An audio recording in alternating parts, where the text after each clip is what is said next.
here we go, the first question. Those outside will miss their enlightenment. They would be so sad. They had a chance of getting enlightened, but they're outside talking or buying books. So sad. The first question. Okay, can you share more with us what is a good death in Buddhist context? Thank you. The way to have a good death is to have a good life. Those who have a good life end up having a good death. A good death, they usually say, is when the last moments are thinking about something wholesome and good. That's why they always say the last thoughts are the most important. Which reminds me of a story from Sri Lanka. There was a businessman in Colombo who was what we call in Buddhism a Wesak Buddhist. I'm sure you have many Wesak Buddhists in Singapore too, and in Thailand especially. They only go to temple once a year on Wesak. That's what they're called, Wesak Buddhists. And this guy was a Wesak Buddhist. He'd only go to the temple because his wife would scold him if he never went once a year. So reluctantly, to avoid the wrath from his wife's tongue, he went to the temple once a year. And as he was in the temple on Wesak Day, he heard the monk talk about a good death. And he heard the monk say the most important thing is to think some good thoughts just as you pass away. And the best thoughts which you can have before you die is to think of the Buddha, the Dhamma and the Sangha, the triple gem. And the monk in his sermon said, if anyone thinks about the Buddha, Dhamma and Sangha when they die, they are guaranteed 100% a rebirth in heaven or back in the human realm in a very good life. So when he heard that, he thought, is that all you need to do to get reborn in heaven? Just make sure your last thought is about the Buddha, the Dhamma and the Sangha? Do you mean I don't have to go to the temple ever again and give donations to these fat monks and keep all these really terrible precepts which stop me having fun? And the priest said, yes, as long as you think of the Buddha, Dhamma and the Sangha before you die, you're guaranteed going to heaven. So he thought, great, I'm never going to go to the temple ever again. No more donations, no more listening to these boring sermons. Because the monks in Sri Lanka, they don't tell jokes. Only Western monks tell jokes. Well, not really. Some other monks tell jokes as well now. And he said, how can I make absolutely sure that my last thoughts will be about the Buddha, the Dhamma and the Sangha? And then he had this great insight. The 100% foolproof method of making sure your last thoughts are about the Buddha, Dhamma and Sangha. Because you see, he had 3 sons. And your sons are always there at your deathbed when you pass away. So as soon as he got home, he renamed his sons. The eldest son, he renamed Buddha. The second son, Dhamma. And the youngest one, Sangha. So his 3 sons were now called Buddha, Dhamma and Sangha. And he knew they would be with him at his deathbed, so he could always be thinking of Buddha, Dhamma and Sangha just as he died. That way he'd be bound to go to heaven. So instead of going to the temple, he just looked after his business at the shop all day. Because that's what he really loved, making money. And when he got old, when he got sick, when he was on his last sickness and on his deathbed, his plan was working out perfectly. There he was, maybe only an hour or 2, maybe less to die. And his 3 sons were with him. He kept looking at them. Buddha, Dhamma, Sangha, I'm going to heaven. Buddha, Dhamma, Sangha, I'm going to heaven. And it was all going perfectly until He looked at his sons, Buddha is here, Dharma is here, Sangha is here, I'm going to, hey, hang on. If my 3 sons are here, who's looking after my shop? And that was the point when he died.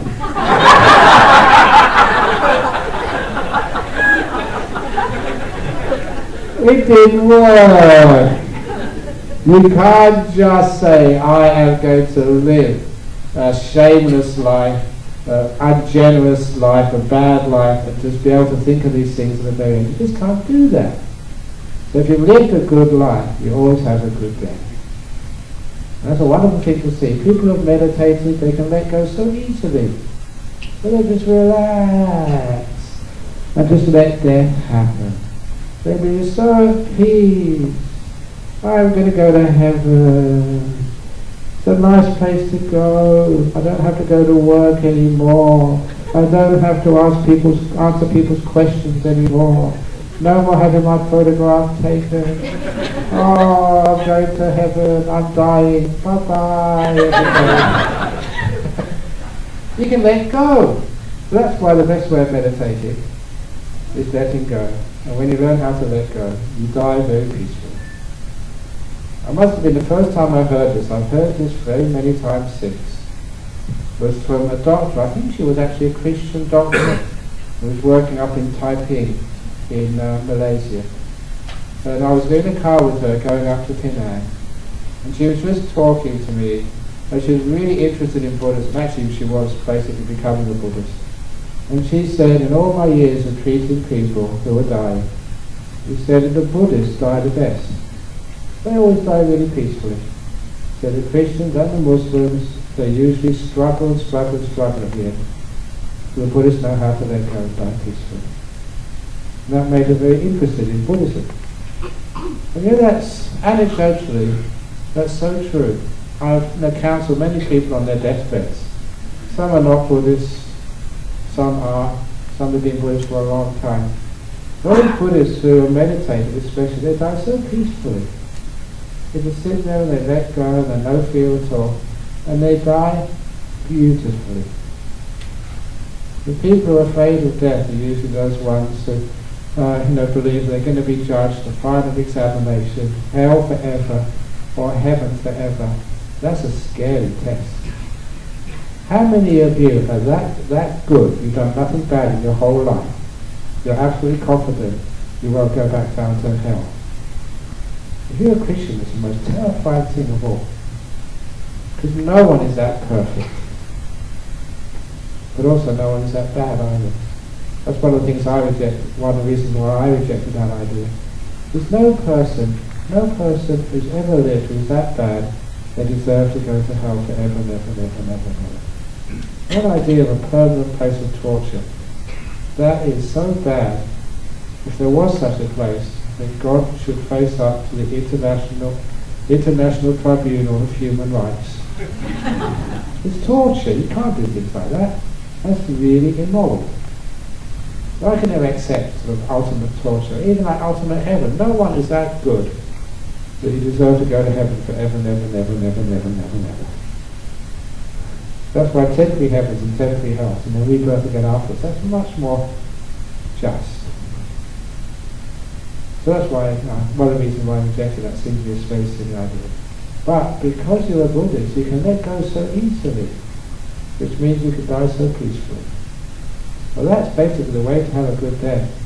It's going to learn these teachings, to put them into practice. So when you do die, which eventually you will, you'll die so peacefully, so at ease, just like going on holiday. Are you tense when you go on holiday, or are you really relaxed? No more work for the next few days. Just really relax and just chill out. That's what it's like dying. No more work, I can relax and chill out. That's how you have a good day.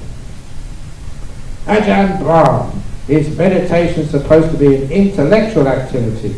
How do we get enlightened? By being still. When we investigate an experience thought during meditation, are we not thinking, thus causing our mind to be unstill? Thank you for clarification. Indeed, if you start to analyze, investigate experiences during meditation, you're destroying your stillness. So shut up. Be still. You know that is part of Buddhism which has infiltrated the Christian Bible. It's in Psalms, where it said, "Be still and know that thou art God." That's what it says in the Psalms. And I often quote that to my Christian friends. They say, "See, I'm just following your holy book." But that's actually what happens when you're really still. You get all the insights. You know that you are that creator. You make the world. That you are love. You are peace. When you're very still. Very powerful little teaching that you find in the weirdest of places. So, stillness is the path to insight, to peace, to happiness, to nirvana. In the Bible, is the way to God. Be still and know that thou art God. In Psalms. But anyway, what that really means here is to understand something, because you think about it, that's why you never understand it. You think about it. Here's a simile. So please contribute to this, because I'm going to get you involved. What is this I'm holding up? What is it?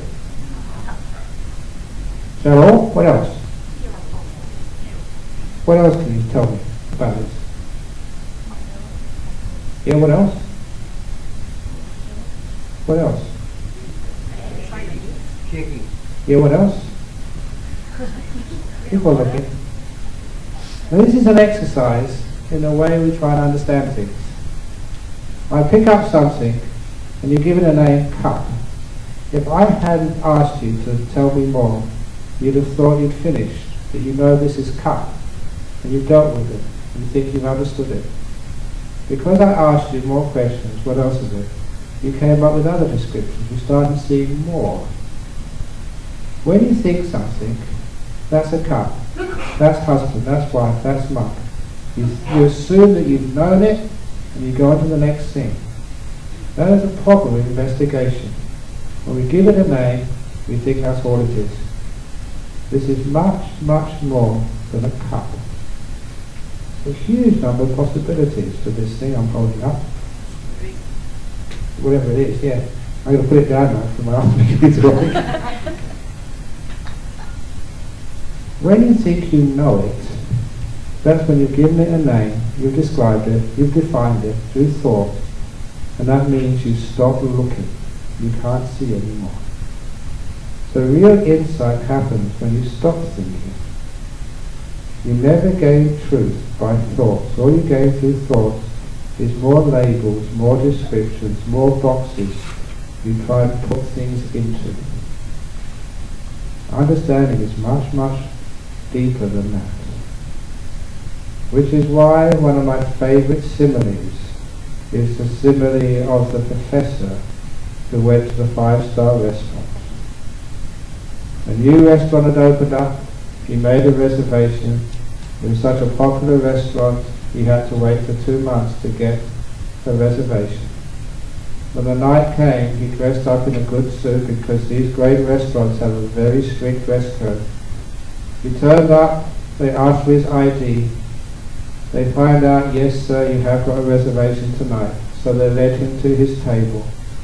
And the internal decor of this restaurant was amazing. It was just so well done. Chandeliers, beautiful mahogany tables.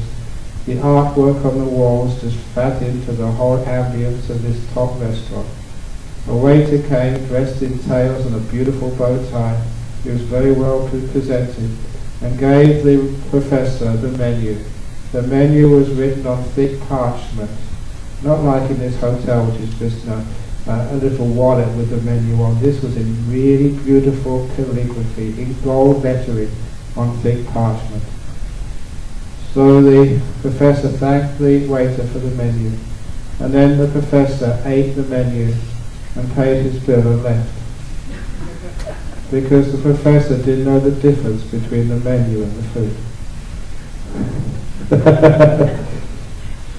Now, cup, white, ceramic, tea, shaking, whatever, that's menu, that's not the food.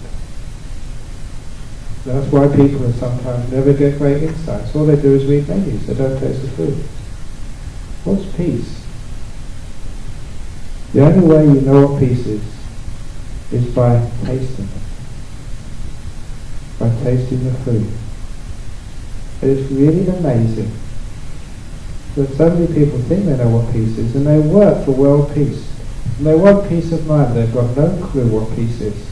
It's just a word, just an item on the menu of life. They never tasted it because they don't really know what it is.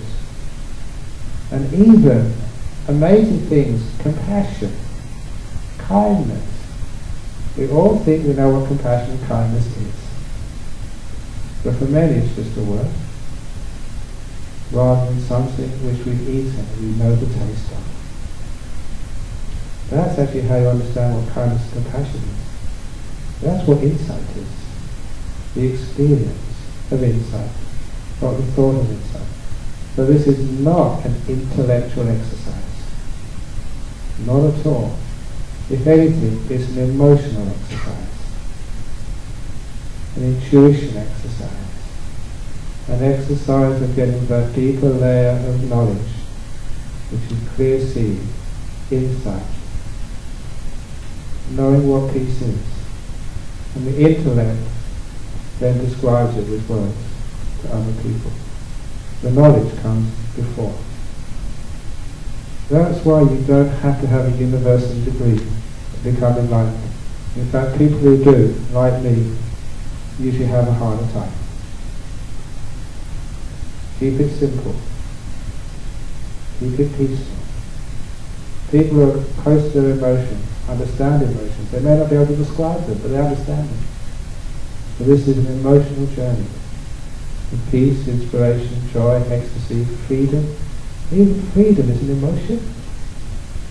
You feel it.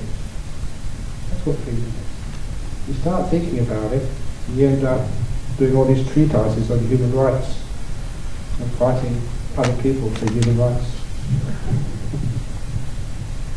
Finding balance in a hurried world. Dear Ajahn Brahm, we are living in the country, working life rather demanding, multitasking, meeting tight schedules. Heads make many of us very stressful. How to overcome this? How to overcome this? If you've got, this is actually a teaching of Venerable Thich Nhat Hanh. He said, if there's not much time, therefore we have to go slowly. Very lovely teaching. If there's not much time, you have to walk slowly. The reason is because if you run fast, you're liable to trip over and make a mistake. And you can't afford to make mistakes because there's not much time. So walking slowly means you make less mistakes. You make better use of the limited time you have. So that's why if things are rather demanding, multitasking, meeting tight schedules, go more slowly. You'll find you get more done. Counterintuitive, but you give it a try. It's amazing how well it works. So that's something for you to experiment with.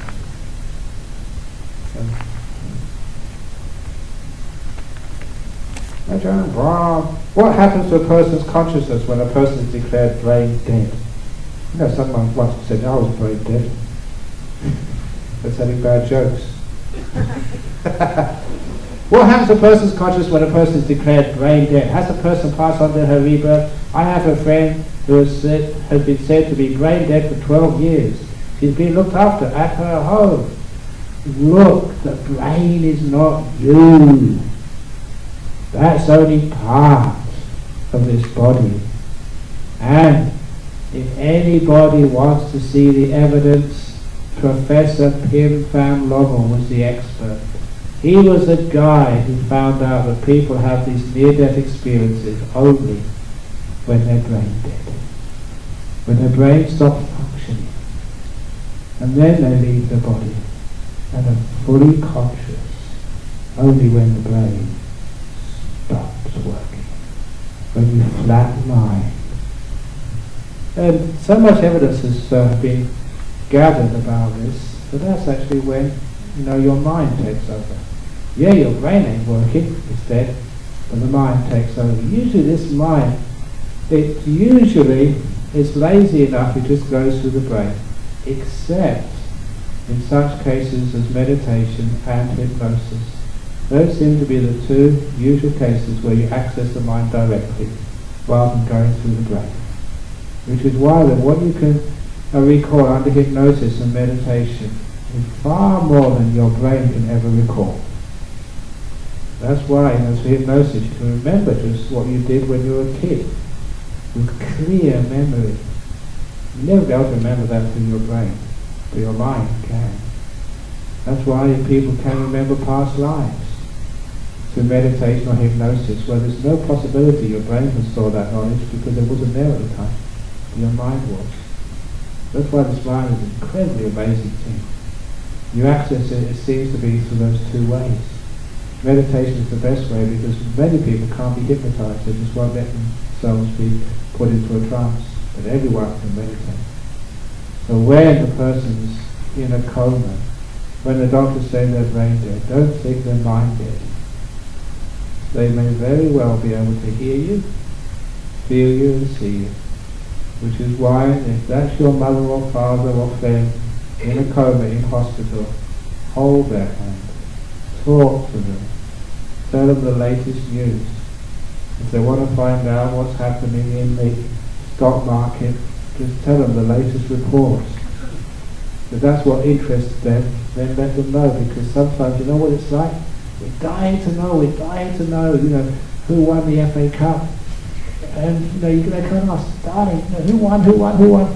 So what they're really interested in, tell them the latest news and gossip. And they'll love you for that. And keep talking to them, because a lot of times they can hear you, but you can't hear them. That's what sometimes happens. I said, so even if they've been brain dead for 12 years, sometimes that they're still around. So talk to them. Let them know what's happening. Sometimes they can understand.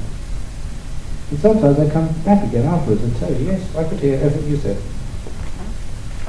Oh, but the question comes sometimes, you've been brain dead for 12 years, is it time to turn off the machine and kill your mother or kill your father? And as a Buddhist, that's supposed to be one of the worst karmic acts you could possibly do. Terminate your parents' life. That's called, in the same league as drawing the Buddha's blood, creating a schism, killing an arahat. It's one of the heinous crimes in Buddhism. So people get very scared. That's my father, and I'm the eldest son, and I've got to make a decision to turn off the life support. But I'm killing my father. That means I'm really in big trouble karmically. What should I do? But if I keep the machine on, that's costing the whole family such a lot of money. And look, he's taking up a bed which could be used for other people. He's not going to survive. What should I do?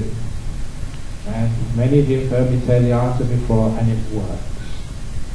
If that's your mother or father in a coma, on life support in hospital, the doctor says there's no possibility of recovery, you sit down next to your mother, hold her hand, and ask her, Mum, do you want to die? Do you want to go? Or do you want to carry on? Ask that question. Be silent and listen. You won't hear a voice in your head, but you'll feel the answer in your heart. That's your mother, your father there. You can communicate on that level, and you'll feel the answer very clearly. It may be the mother says, no, don't turn it off, I'm still here, I'm still fighting. Often you hear in your heart, she's had enough. Well, often that she's already gone. It's just an empty shell. And then if you tell the doctor, turn the machine off, you're not killing your mother, you're not killing your father, you're conveying her wishes or his wishes to the doctor. It's not your bad karma. You're conveying your father's wishes. That's all. So that gets you off the hook. You don't have to do the bad karmic consequence which the Buddha says if you kill your father or mother. And also, you're being kind and sensible. Ask your father, ask your mother what to do. And it always works. Yes? A friend of mine, her father just died of cancer, but she didn't ask the doctor to stop using the life support system because from the very beginning, the doctor asked whether she would like to use it, and she said no from the very beginning. Yeah. So was it okay? Of course it was okay. It's your choice. I mean, for her father. My father, yeah. Just waste of time trying to keep me going for such a long time. Just care for me, don't kill me. Same with me. I go into hospital for something, please don't try and keep me alive. We've got so many talks already on the internet and on tapes. Enough to keep going for years. So let me go. So if I go into hospital, for say, a little operation or something, because to heal a toe or something, please, I'll not sign a form, so I don't want to be resuscitated after the toe operation. No, I won't do that. But I see it's good to let things go. How can one continue to practice the Dharma meditate when the body-brain finally give way, example, Alzheimer's disease, and goes into coma, etc.? That's amazing. This is really weird that sometimes you get the same questions come one after another. The law of attraction. It's secret. No, it's not that. So yeah, again, if you have Alzheimer's disease, this is an interesting thing to see in people who meditate and get Alzheimer's disease. It's a great area for people to study because it seems to me that people who meditate will not get Alzheimer's disease simply because you're practicing mindfulness, and mindfulness is the opposite of forgetfulness. So those who do meditate will have far less incidence of Alzheimer's. But that's got to be proven because only recently have so many people from so many different cultures have been meditating. Now they can actually have a base to do that research. But I think it's pretty possible, if not probable, that the meditation will avoid Alzheimer's disease. The other thing which stops Alzheimer's disease, I read this in a scientific journal a long time ago, is smoking cigarettes. Because this was actually research which was published by the tobacco industry, of course. They made a very strong correlation. People who smoke cigarettes do not suffer Alzheimer's disease. It was actually very, very clear until someone pointed out the reason. The reason why the people who smoke don't have much incidence of Alzheimer's is because people who smoke don't live long enough to get Alzheimer's disease. That's why you don't see many smokers with Alzheimer's. So, when you have Alzheimer's disease, it's like you're in a fog. Like sometimes some of you get up early in the morning, you meditate, you're in a fog. So that's like lasts for years. That's what Alzheimer's is like. Like it's lost and torpor big time, a long time, but eventually you come out of it. And this is the amazing thing. So many people come out of Alzheimer's disease at the very end. It's a very common experience. I tried to check about my mother who had Alzheimer's and died last February, but it did seem to happen to her. But maybe no one was around when it happened. She died in the middle of the night. But apparently many times people haven't recognized anybody for years. And then suddenly they come clear, they can recognize everybody, the memory is restored, and they die a minute or two later. It's just before they die, it's if their mind separates from their brain, the brain is stuck, it's hopeless, it's got Alzheimer's, and the mind can remember everything. Which is really interesting. Okay, I think that's enough questions for now. The other questions we'll do tonight, because now we can actually do some meditation. So if you'd like me, I'm going to stand up and I'm going to stretch my bones. I'm getting very old now, because I never smoked, that's why. Somebody actually asked that question to us, when was it, very recently? Can monks smoke? And I said, only when they're being cremated.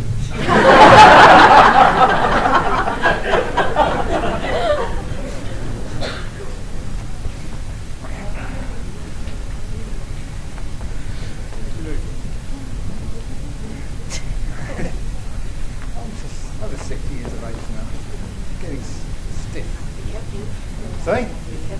Okay. Oh, my God.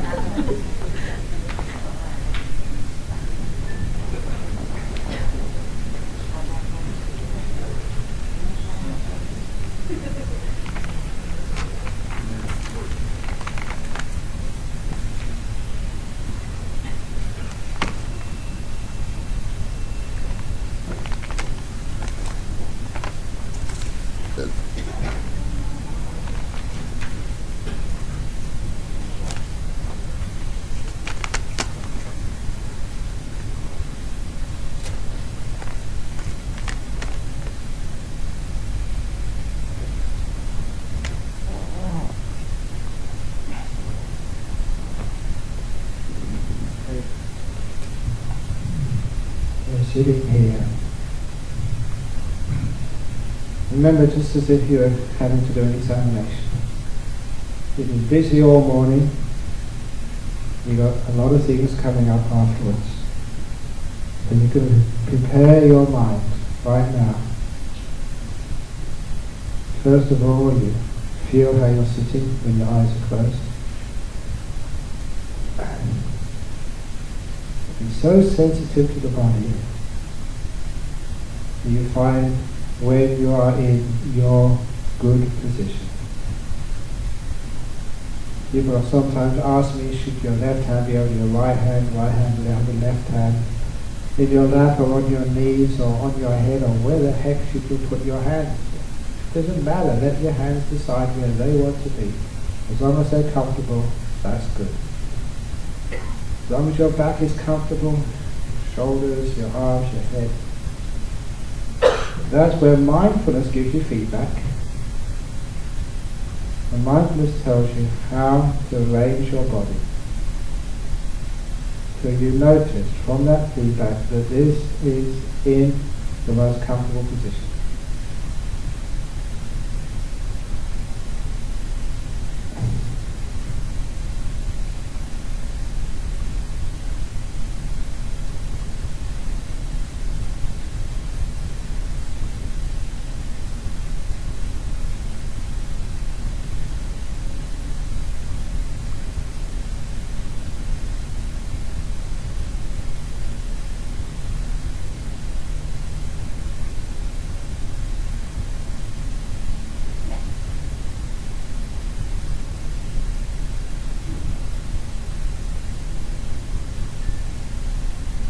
You know, sometimes you don't have much time. You've only got 15 minutes for this meditation, so please make every minute count. No need to think about things. So let go of the body. See if you can let go of the past. Like I had to let go of that morning exam. Past is finished. The papers are in. You can't change the past. It's not the right time for analysing the past. Let it all go. As for the future, what's happening later on, it's not the time to worry about the future. That makes your mind and body weak. The best way to prepare for your future is by being in the present moment, in the place where your future is being made.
no future, no past. Here in this moment. In this moment, sometimes you know how tired you are. Just rest, be still. This moment is very good. If you respect this moment and see the good in this moment will show you its goodness. So you see in it, it will show you back.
close to your meditation. Again, please count 3 breaths in out and out and out. And again, inside out breath come after meditation.